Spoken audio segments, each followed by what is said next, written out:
Baik, Assalamualaikum warahmatullahi wabarakatuh. Waalaikumsalam warahmatullahi wabarakatuh. Selamat pagi. Pagi, Bu. Apa kabarnya hari ini? Alhamdulillah baik. Apakah semuanya berhadir pada hari ini? Baik. Alhamdulillah. Jadi sebelum memulai pembelajaran hari ini, mari kita bersama-sama mengucapkan basmalah. Bismillahirrahmanirrahim.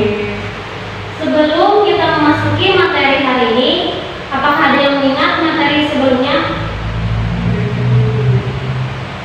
Baik, tidak ada yang mengingatnya. Jadi kita lanjut saja ke materi yang hari ini. Jadi materi hari ini kita akan membahas tentang pengertian hadis, sunnah, khobar, dan atsar.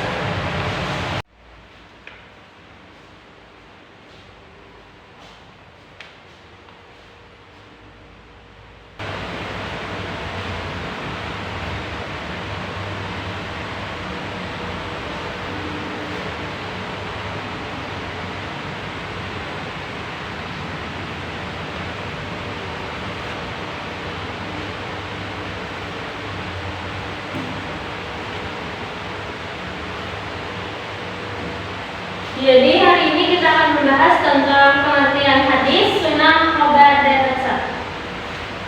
Yang akan dibahas adalah pengertian hadis, sunnah, khobar, dan atsar. Yang kedua ada persamaan hadis dan sunnah, dan yang ketiga ada perbedaan hadis, sunnah, khobar, dan atsar. Baik, selanjutnya kita akan membahas pengertiannya dulu, yaitu ada pengertian hadis, sunnah, khobar, dan atsar. Yang pertama adalah hadis. Hadis adalah segala sesuatu yang disandarkan kepada Nabi Muhammad, baik berupa perkataan, perbuatan, takrir, sifat-sifat, dan keadaannya. Jadi, hadis secara sederhana itu adalah perkataan atau pernyataan dan tingkah laku dari Nabi Muhammad, maupun yang dijadikan sebagai persetujuan dari Nabi Muhammad yang dijadikan sebagai ketetapan atau hukum atas segala sesuatu yang ditetapkan dari hadis Nabi saja, dan tidak ada sangkut pautnya dengan hal-hal yang wajib, yang fardu, dan hal-hal yang wajib dan fardu di dalamnya. Jadi hanya yang sunnah-sunnah saja. Selanjutnya sunnah. Sunnah adalah segala sesuatu yang berhubungan dengan sirah atau perjalanan Nabi Muhammad, baik sebelum atau sesudah menjadi nabi, seperti budi pekerti, perkataan, dan perbuatan, baik melahirkan hukum syara atau tidak. Jadi sunnah itu adalah kebiasaan atau akhlak dari Nabi Muhammad yang dilakukan sehari-hari, baik sebelum atau sesudah menjadi nabi. Jadi apa yang beliau lakukan dalam kehidupan sehari-hari seperti makan, minum. Jadi sunnah itu adalah perbuatan yang dilakukan oleh Nabi Muhammad, tapi kita bisa mengikutinya. Selanjutnya khobar. Khobar adalah berita yang disampaikan kepada orang lain, segala sesuatu yang disandarkan kepada Nabi dan para sahabat. Jadi setiap hadis termasuk khobar, tetapi tidak setiap khobar adalah hadis. Jadi khobar itu berbeda dengan hadis, karena hadis adalah segala sesuatu yang datang dari Nabi, sedangkan khobar adalah segala sesuatu yang datang dari para sahabat atau para tabi'in atau orang-orang terdahulu sebelum Nabi. Jadi khobar ini lebih umum daripada hadis, karena hadis ya itu seperti hadis datang dari Nabi Muhammad, sedangkan khobar dari para sahabat. Baik, lanjut pengertian atsar. Atsar adalah segala sesuatu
dari perkataan sahabat Nabi Muhammad.